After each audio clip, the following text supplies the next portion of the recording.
and welcome to another episode of Stratola Spectrum. I'm your host, Dinesh Chandrasekhar, Chief Analyst and Founder of Stratola.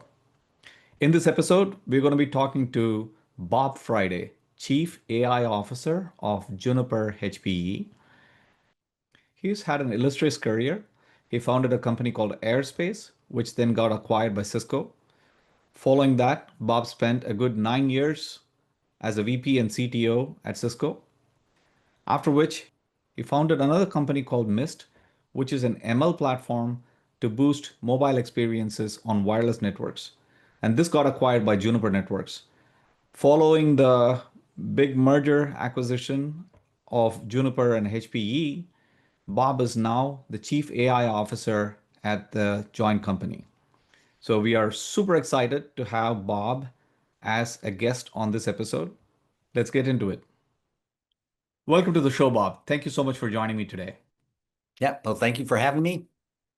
Appreciate it. So first off, let's start by introducing you to the audience. I've already done like my share of introduction about you, but would love to hear about how you ended up in this position of Chief AI Officer at HPE Juniper, particularly given this transition that Juniper is going through with HPE as well.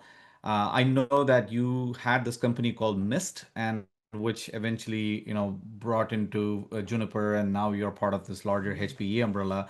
So how did you come into this Chief AI Officer role? Help us walk through that That's a process. good question, Dinesh. I would tell you, as my standard joke is, 40 years ago, I started as a wireless engineer. If you had bet a dollar that I would be ending it as chief AI officer, you guys would all be millionaires, billionaires by now. Uh, so yeah, the journey for me started, as a wireless engineer.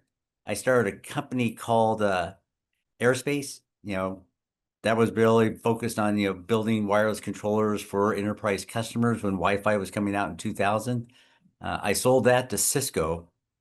And then when I was at Cisco, I started talking to some big customers about cloud AI ops. And what they really told me is like, Bob, we're not going to buy your stuff anymore until you stop it from crashing. They wanted me to ship code more than once a year. But more importantly, what they told me is they wanted to make sure that business critical client experiences were going to be great. And that was kind of the shift from, hey, we're going to go move from managing devices to managing client to cloud user experience. So that was how I got into this cloud AI ops and eventually chief AI officer back in probably 2014, 2018, when AI was still this, I would say back then it was still kind of just research, right? Right. AI is pretty new. The whole AI thing is relatively new trend. So what does your day in the life of a Chief AI Officer look like? What does your day-to-day look like? What do you focus on? What are your key priorities for a year like 2025, where so much is happening in the world of AI? Yeah, so I kind of break it down into what I call Horizon 1 and Horizon 2, right? Okay. Horizon 1 is kind of like, hey, what features are we going to deliver next quarter that customers want? Uh, and I roughly break it down into data. There's a whole initiative about trying to get the right data back to the cloud, type of thing. And then there's a whole initiative, once we get the data to the cloud, how do we get it into some format that we can actually apply math to? And that's probably what I would say is the real paradigm shift from, 20 years ago when I started at company Airspace. It was all about getting network data back to the cloud. This time it's all about user. It's all about taking the data and we keep track of every user minute on the network. So that's probably the big paradigm shift on what I think about on day-to-day basis. Get the right data to the cloud, how to get that data into a user minute paradigm, so I can build models that can tell me what network feature is causing a bad user minute. Then of late, agentic AI. It's like once we get that data, how do we turn that into some self-driving, actionable, automatable recommendation? And so that data, service level experience, and then the self-driving action of some form. Got it. So when you say use data is something that you're focused on, particularly from an experiential perspective, I know the adage goes like, the complexity grows year by year as we, build on or come up with like new and new innovations year by year. But Do you see that the data complexity is something that is being easily addressed by the innovations in AI today, or is it more of the sheer complexity of what needs to be found in this haystack is what AI is helping with? Yeah, I think there's two flavors of AI. One was what I would call like a classic, we're going to train models. Um, and a good example of that is what I like Zoom Teams. In my networking space, Zoom Teams is like what I call the canary in the coal mine, Hmm. right? So I have all this Zoom Teams data coming in at me. I have all this network data. I can actually train models now that can predict your Zoom Teams user experience and use things like Shapley and explainability to explain what network feature is contributing to that bad Zoom, like this experience we're doing right now. So Hmm. that's kind of what I call classic AI data science trained, supervised trained model. The other big thing is, of course, is all this agentic AI stuff. And that's where you're starting to see, we're starting to use these reasoning models and large language models to help reason across a lot of data sources. In my space, I've got data in public documents, I've got data in knowledge-based articles, support tickets, bug databases, and the network itself. And so you're seeing people start to put MCP servers across these different data sources. Yeah. Um, you know, if someone asks me a question like, why does your Wi-Fi suck? You know, I need, I go ask the Gen AI, it's like, here's the question, give me a plan. And we're starting to see, hey, I need to go across my client agent, my wireless agent, my WAN agent, I need to go across all these different agents to answer that question. Now, if someone asks me how many users are on the network, that's a relatively simple question. I go Yeah. right to the AP agents. Okay, how many users? So I think that's what we're starting to see in the AI world, right?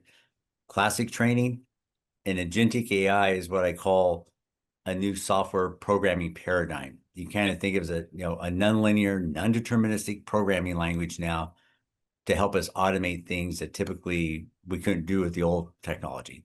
We're Right. automating things that typically requires a human to do.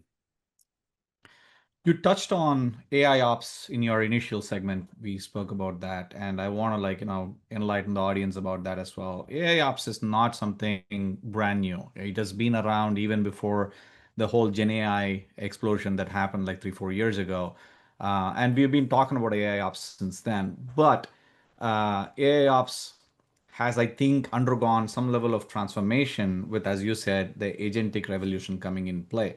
So, do you see that from your vantage point of like you looking at network operations and automating some of these problem resolutions? Does AI ops still exist in its old format of being more deterministic, or like as you said, with the help of like agentic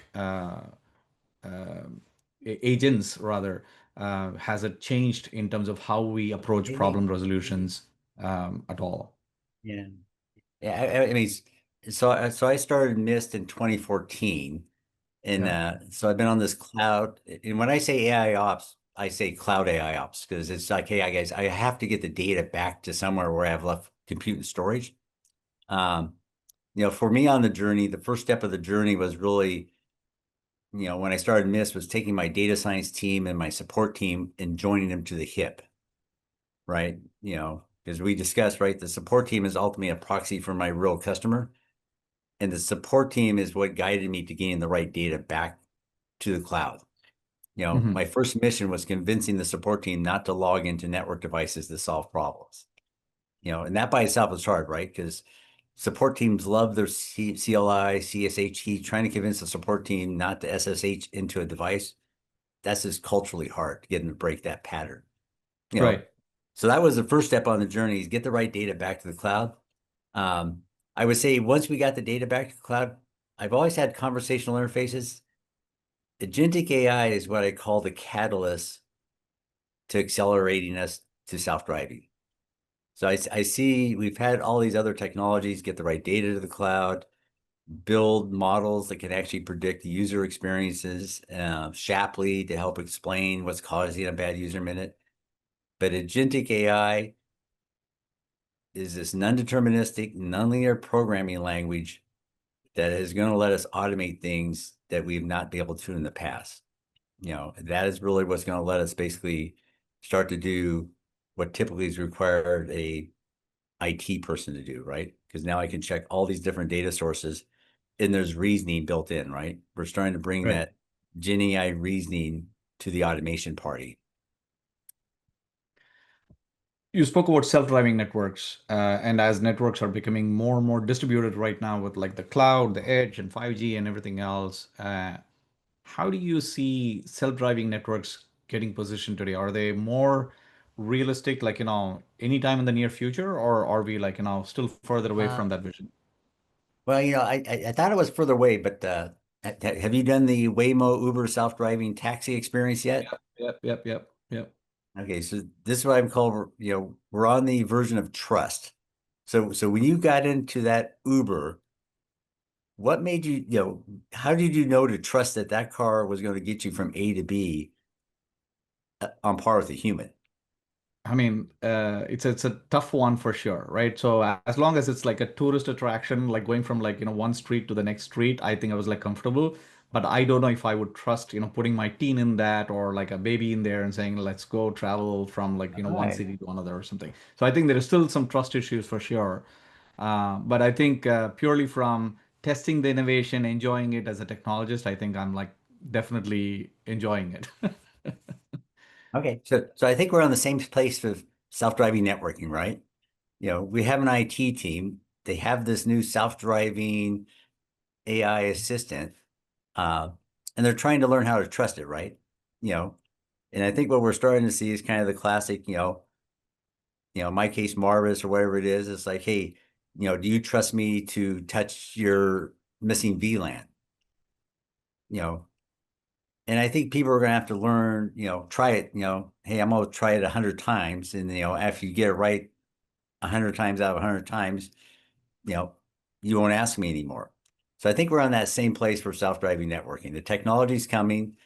IT teams are learning, what they want to trust it to do and not trust it to do. And that's why I get back to software mail Uber, right? Everyone has an individual reason why they trusted that car. Something they heard from their friends or they saw some report or something that said yes, or experience, right? You have to take a first couple of trips yourself. And then, yeah, I'll trust a longer trip next time. So that also begs another really important question, which is when you talk about the IT audience, the ops audience, to whom this is going to be kind of game changing, how do you look at it from a AI adoption perspective? Because is it like adding more and more to the tech stack to make it more convincing, or is it purely like a people problem of like convincing them to like change their mindset of like, hey, adopt it? Because ops people are like fairly conservative, as they are like more focused on Yeah. resilience, stability, and things like that, rather than saying, I want the most newest and innovative tech stuff, right? So how do you balance that out and how do you convince them? Yeah. I think, like you say, right? Most IT teams, I don't care whether it's a human or an AI assistant, they don't want anyone touching their data plane. They're very sensitive, very protective. Everything's locked down. Interesting, I would say last month I was in Europe with about 50 of our biggest enterprise customers. Mhm. Um, and I would tell you 10 years ago when I started Mist, I was trying to raise money and I would say neither the investors or the customers believed in AI. As far as they were concerned, it was like a research topic. It was not relevant to them. Last month, so every year I go to my customers and say, hey guys, where are you on the adoption rate? I would say almost half of them now know AI is going to be relevant. They're either adopting it, they're looking at it, but they know that it's going to be relevant to their future. I think most of them are trying to sort out the marketing AI hype from reality, right? Mm. They're actually in the phase of they know it's relevant. They don't quite know how to tell the difference between marketing AI and real AI. But That's good. they're adopting, right. 10 years ago, there was like, they're like, no, Bob, I don't, just please get the data to the cloud. I'll be happy to just do that. I think it's definitely an interesting trend to observe and seeing. adoption become more real is something that convinces us to invest more in the innovation side of things as well. So absolutely a game changer for sure. Well, I would tell you, ChatGPT, that got most skeptics, anyone who's used Chat after ChatGPT came out, most of the skeptics disappeared. Once they saw that, they're like, yes, you guys, this is going to be relevant. Just Yeah, don't know quite how, but they know it's going to be relevant. mainstream adoption, that was like pretty much the tipping point, I would say, for sure. So let's talk about another hot topic here while we talked about adoption, right? Security. It's like the big elephant in the room always, right? So when you talk about embedding more and more automation at, let's say, the network layer, does it expand the attack surface or does it actually strengthen the resilience of the network? Well, I think, some extent I see security and networking starting to converge. Um, I mean, interesting that, the same data I'm trying to use to predict your user experience is typically the same data that the security guy wants to use to predict cyber risk. Hmm. Um, and I think they're, same thing, in the networking space, we went kind of to more real time, right? That was kind of the whole theme of day zero, day one configuration, day two, real time telemetry.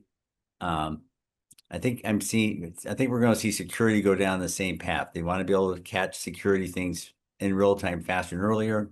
Um, right now, I would say most enterprise customers I deal with, they're sending everything in the kitchen sink back to Splunk, right? That's what I call gold-plated security. I think we may start to see more of this XDR security, right? Send the data you need to do cyber risk calculations. Don't send everything, but send the data you need for cyber risk. Um, so that's where I think, networking, AI ops, security are starting to come together. Most of your security teams are going to the network team to get the data, right? So I think they're starting to realize when we move to streaming telemetry, security and user experience are kind of two sides of the same coin. Yeah, I think it's definitely a tricky dance, that all the CIOs and the enterprises are working on, because it's not easy to make a call one way or the other and say we need innovation, but at the same time we are absolutely sure that it's going to be secure. And with AI, particularly the whole non-deterministic Yeah. aspect of it, it's going to be definitely tricky for sure. Because I think when people say security, they usually mean, privacy and security are other two sides of the coin, right? Because usually when you talk about AI, it's more about privacy, data leakage, Yeah, what data is going where. The security aspect's more about, security is a multi-layer onion. Firewalls are not disappearing. There's always layers of security. Um, AI is bringing kind of another layer of security around user behavior. yeah, Is there any weird behavior going on in the traffic patterns in the network? East-west traffic, traffic going from printers to China or something like that. They want to keep more eyes on anomaly traffic behavior that's not normal inside the network. right. So on that topic around privacy and everything else, Um, do you see explainability come up as a topic? Kind of, talking about data lineage or model explainability. How critical is that within network AI, and where decisions can cascade either into outages or security issues, right? So how do you make sure that you can explain that? Yeah, I mean, I think explain it's what is put in the trust bucket. Almost all customers I deal with, they want to know how you got to the answer. So that's part of the trust. Before they trust you to do any self-driving, they want to have you explain how did you find the missing VLAN? How did you find the misconfigured VPN gateway in your Zoom issue? So explainability is probably right there with trust. Hmm. You need to be able to show them how the model got to the answer or how you got to the recommendation. So when you are in this role as a chief AI officer, do you find that it is difficult to infuse this type of AI driven automation into an organization that is not AI native? If so, how do you handle it? Like a larger enterprise, It for requires example, that is completely born from a legacy world, that is like still in the early stages of adopting AI and all that. How do you convince the CIO of a company like that? Or is that not part of your job profile? no, no, that's part of my job profile. And I would say there's usually two steps in the journey. Like I said, usually when I say AI ops, I say cloud AI ops. Hmm. Um, Usually the first step is, are customers comfortable going to the cloud? Forget about AI, right? The first step is, guys, we are going to connect your devices to the cloud to get to day two operations. Now, I would tell you, like I said, 20 years ago, I was the founder of a company called Aerospace. I did all these on-prem controller stuff. There is just a ton of value just moving to the cloud because the cloud is just a much better way to develop and maintain software. And the first thing you have to realize is when you move to the cloud, you're going to a different software architecture. Hmm. Compared to my on-prem controller software architecture, the software architecture on cloud is much more of a microservices. It's much highly more reliable. The blast radiuses are much smaller, right? So the code is like broken up into little microservices. So if I lose my location service, it doesn't affect my connectivity service, right? In the controller world, that was all spaghetti code. If location broke the box, the whole box went down. Right. So that's the first step of convincing customers to move to the cloud. There's too much value proposition. Um, the second step is actually around, okay, once we have real-time data in the cloud, what can AI do for your operations? And I would say that's usually what I call a POC. Usually, for most customers, like, give me your toughest building, we'll get a production POC up and running. You'll see it. Till they touch it and feel it, it's not real yet. Right. But what's the ROI conversation look like in these situations? I'm sure it comes up, right, because it is an investment that they're trying to make. But with Uh, AI, it's hard to kind of measure almost, where you see the ROI. So how do you have that conversation? Yeah, the good news is we're far enough down the path now. There's enough customers, like, I have big higher ed customers now, big retail customers. And, the theme you'll hear from customers who have moved to cloud AI ops is that they're moving from kind of a reactive model. If you look to most IT teams, they walk into the morning, and it's always a fire drill. They're always Mhm. walking, the middle of a fire drill. You talk to, IT teams that have moved to the cloud AIOps, they've said they've gone from a very reactive fire drill mode into a much more proactive, they have time to do other things. So that's kind of the Mhm. ROI. Are we replace? So we're not really replacing IT jobs. We're basically freeing up IT teams to work on other things besides fire drills every day. Got it. So maybe we'll take it one step forward, looking at the future. At present, right now, if you look at the current state of affairs with AI, there's so much happening. What is hot or like top of mind for you that you're excited about that is happening in your world? What topic is that? Is I it mean, at the moment, yeah, I get charged, my my CEO boss friend, he's like, every time you say the word agentic AI, I'm charging you $5.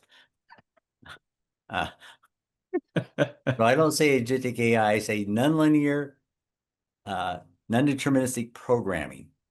For me, this is a new programming paradigm. Um, Interesting. We may have to go hire new college kids. I'm not sure, you know, someone who's been doing software programming for 10, 20 years, are they going to be able to adapt? I've watched old programmers, they just cannot wrap their heads around this non-deterministic piece. They're still in a very linear thinking. Um, so I think what we're going to see is the next generation of software programmers are going to learn how to deal with nonlinear, non-deterministic agentic AI with graphs of agents, solving problems, doing reasoning. I mean, if you look what Andrew Ng, there's probably the people have a hard time. You got to let the large language models do the reasoning and determine what set of agents to call and when. And that is Yeah, probably, for people who use ChatGPT, you see it happen all the time now, right? You yeah, kind of see ChatGPT try to figure out how to solve problems. I yeah, would say that is probably the next step in what I call the evolution of automation, right? Because at the end of the day, we're really just AI for me is just really the next step of automation. We're just taking automation to the next level, right? Okay, guys, we were going right. to be automating things that we didn't have the tools for in the past.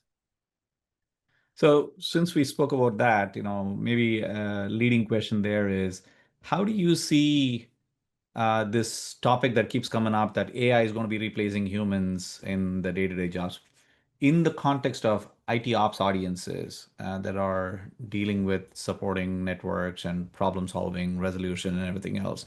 Do you feel like 5 years from now, things would have dramatically changed, that there's going to be like an immense Yeah, reduction in workforce because AI and agentic AI is like taken over that world? yeah, like, I don't know if there's going to be a reduction. I think there'll be a change. I mean, I think we've seen that, over the years, right? We've seen IT go from CLI jockeys to dashboard jockeys to Python programmers with APIs. Um, I think cloud AIOps, as I said before, I think it's going to free up IT to work on more strategic things. They're not going to be focused on trying to debug and solve every little problem when they wake up in the morning. You know, they'll have AI tools to help solve some what I call needle in a haystack problems. Um, so I think that's where we're going to see a change. IT departments are going to have to learn how to adopt and use these tools. Same way we saw them adopt Python, right? You kind of see IT guys, they had to become Python programmers to keep up with the change. So I think that's the transition. I think on a bigger picture, there's kind of the bigger picture of is AI, if you look at the World Economic Forum, is this really just another technology, cellular, cell phone, computer, we're going to create more jobs than we eliminate? Um, or is this more of the industrial revolution? Right. Is this a fundamental change in society? Are we going to basically automate things in such a way that basically we're going to have to learn other ways to keep ourselves busy? Yeah. No, that's fantastic. I think I've been saying the same thing as well, that, if at all anything, AI is going to be augmenting the way we all do work on a day-to-day basis, and particularly in roles like IT ops and all that. I think it's going to enhance them Yeah. so much with value addition and knowledge, that I think they are going to be freed up to like do more and bigger and better things for sure. So thank you for sharing your insight. Bob, this has been a great conversation. I just want to thank you so much for joining me on this show, and helping us with your insights and sharing about your job and how you see the world from your vantage point. Appreciate you joining us today. Yeah, well, thank you for having me, Dinesh. Cloud AIOps topic dear to my heart. So, feel free to reach out to me on LinkedIn. Absolutely, will do. Thank you.